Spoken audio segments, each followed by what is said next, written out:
Friends welcome to my YouTube channel. दोस्तों बहुत स्वागत है आपका अपने YouTube channel Pritam Bhojpuri update में। प्रीतम भोजपुरी अपडेट तो अभी चल रहा है, तो सब्सक्राइब कर दीजिए।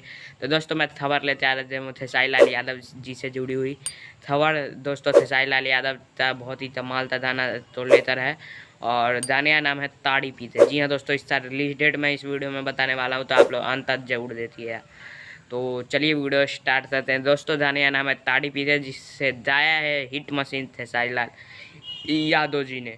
और खेसारी लाल यादव जी का ये सोलो सॉन्ग है, लिखा है पवन पांडे जी ने। जी हाँ दोस्तों, पवन पांडे जी ने, जो कि बहुत ही बड़े बड़े गाने लिख चुके हैं, उन्होंने इसे लिखा है। आर्या शर्मा जी ने इसमें म्यूजिक दिया है। अंकिता फिल्म से ये आने वाला है। टीजर आप देख चुके हैं, थोड़ा सा हमने आवाज़ सुना था टीजर में, लेकिन अब इसका फुल ऑडियो देखने का टाइम आ गया। जी हाँ दोस्तों, ऑडियो इसका रिलीज हो रहा है 12 तारीख। तो टाइम भी बता रहा हूँ, टाइम है इसका 6:45। जी हाँ दोस्तों, 12 तारीख तो 6:45 पर गाना रिलीज़ हो रहा है। ताड़ी पीते खेसारी लाल यादव था, पवन पांडे लिखा हुआ, आर्या शर्मा था म्यूजिक दिया हुआ, अंकिता फिल्म से। जी हाँ दोस्तों, तो ये खबर जानते हैं आप तो तहसील लगी, कितनी खुशी हो रही है, कितना एक्साइटेड है, कमेंट में सब बयान कर दे।